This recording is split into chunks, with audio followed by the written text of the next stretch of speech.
Palantir, tu connais sûrement déjà. C'est cette entreprise américaine qui travaille avec des gouvernements, des armées, des services de renseignement et qui aide ces organisations à utiliser leurs données pour prendre de meilleures décisions.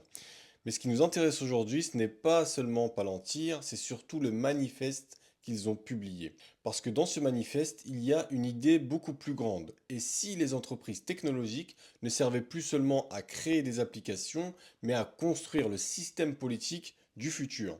Un système où l'État prendrait ses décisions avec l'aide de l'intelligence artificielle, un système où les données, les logiciels et les algorithmes deviendraient aussi importants que les ministres, les lois ou les élections.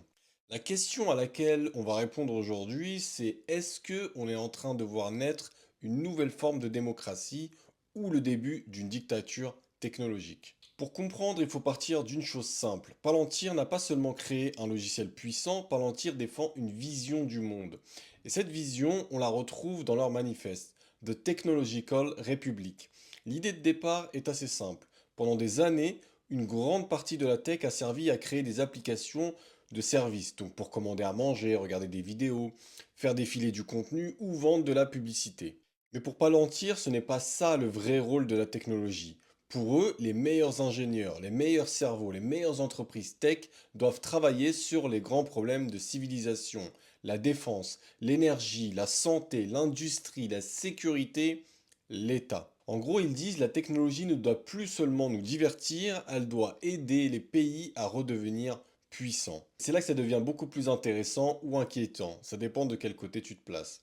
Parce que si les entreprises comme Palantir travaillent de plus en plus avec les États, ça veut dire une chose. La technologie ne reste plus à côté du pouvoir, elle rentre directement dedans. Avant, un État gouvernait surtout avec des lois, des administrations, des policiers, des juges, des militaires. Demain, il gouvernera aussi avec des bases de données, des IA, des logiciels de prédiction, des systèmes de surveillance, des tableaux de bord, etc., etc. Et ça change tout, parce qu'un ministre peut prendre une décision. Mais si cette décision est préparée par une IA, recommandée par un logiciel et basée sur des millions de données, du coup, qui décide vraiment? L'humain qui signe la décision ou le système technologique qui lui dit quoi faire? Prenons un exemple très simple. Aujourd'hui, quand un gouvernement doit prendre une décision, il regarde des rapports, des chiffres, des avis d'experts ou d'autres conseillers, et ensuite il décide. Mais demain, il pourrait avoir un système qui lui dit directement, voici les quartiers où le risque de violence augmente, voici les entreprises qui peuvent menacer la sécurité du pays, voici les personnes à surveiller en priorité, voici les hôpitaux qui vont manquer de lits, voici les décisions qui coûtent le moins cher. Sur le papier, ça peut être très utile, parce qu'un pays moderne, c'est devenu trop complexe pour être géré uniquement avec des réunions, des PDF et des tableaux Excel. Mais le danger, il est là. À partir du moment où un logiciel commence à dire à l'État ce qu'il doit faire, ce logiciel devient une partie du pouvoir. Il faut être clair, ce futur n'est pas forcément mauvais, c'est pas ce que je dis. Un État qui utilise mieux ses données peut sauver des vies. Il peut mieux prévoir les crises, il peut mieux gérer des hôpitaux, il peut mieux protéger le pays. Il peut même mieux repérer les menaces. Et c'est exactement les arguments de Palantir. À savoir que le monde devient trop rapide, trop complexe, trop dangereux. Donc les États ont besoin de technologies plus puissantes pour suivre.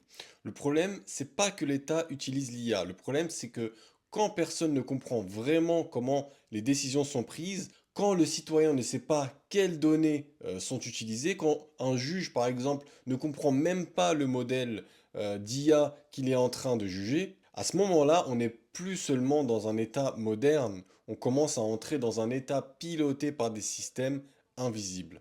Et c'est là qu'on arrive au vrai sujet de cette vidéo. Parce que ce que Palantir annonce, ce n'est pas seulement une nouvelle génération de logiciels.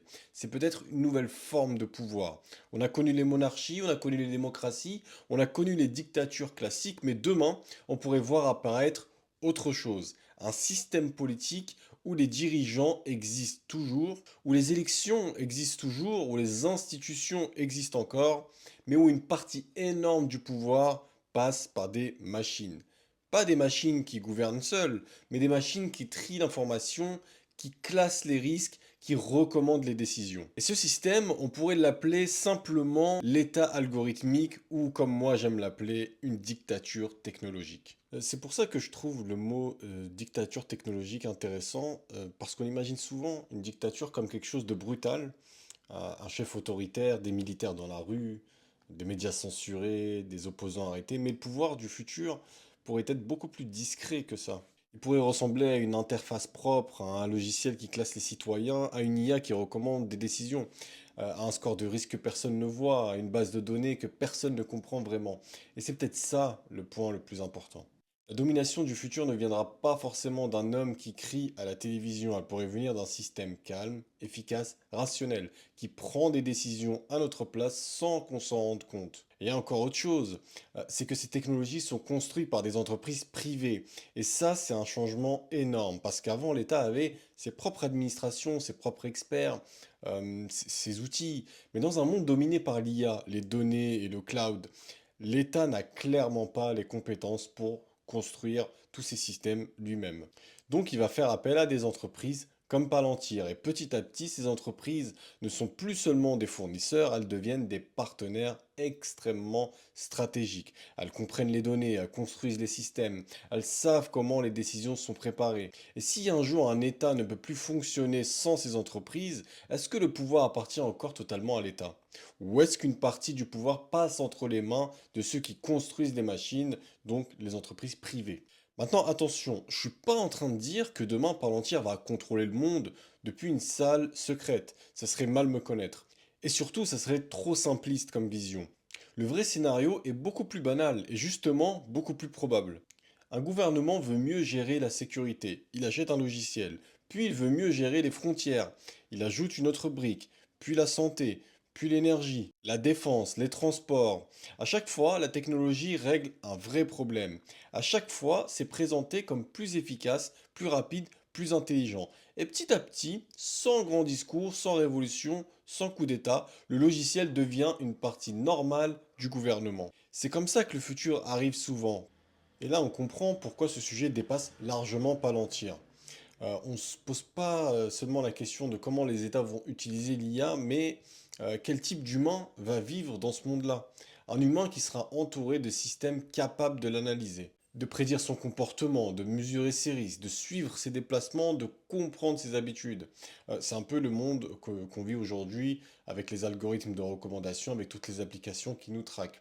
Et ça change notre place dans la société parce que pendant longtemps, on a pensé que la technologie allait surtout nous donner plus de liberté, plus d'informations, plus de choix, plus de puissance, et c'est profondément ce que je pense en tant que techno-optimiste, mais on peut aussi découvrir autre chose. La technologie peut rendre des systèmes plus intelligents que nous.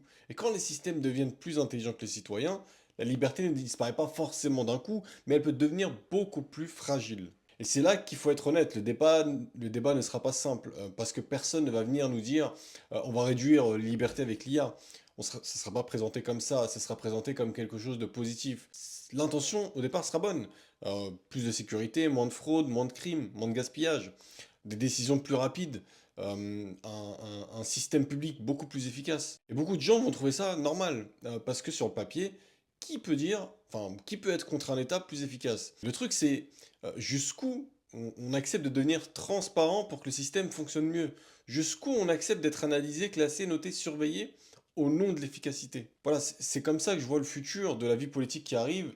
Pas un monde où l'IA remplace directement les présidents, mais un monde où les présidents, les ministres, les armées, les administrations publiques prennent systématiquement leurs décisions avec l'aide de l'IA. Donc, un monde où le pouvoir est divisé entre les politiques et les privés de la tech. Si tu veux comprendre les systèmes politiques, technologiques et humains qui arrivent avant qu'ils deviennent notre quotidien, abonne-toi et j'ai mis la newsletter du prochain humain en description. C'est 100 minutes par semaine pour comprendre le futur de l'humanité.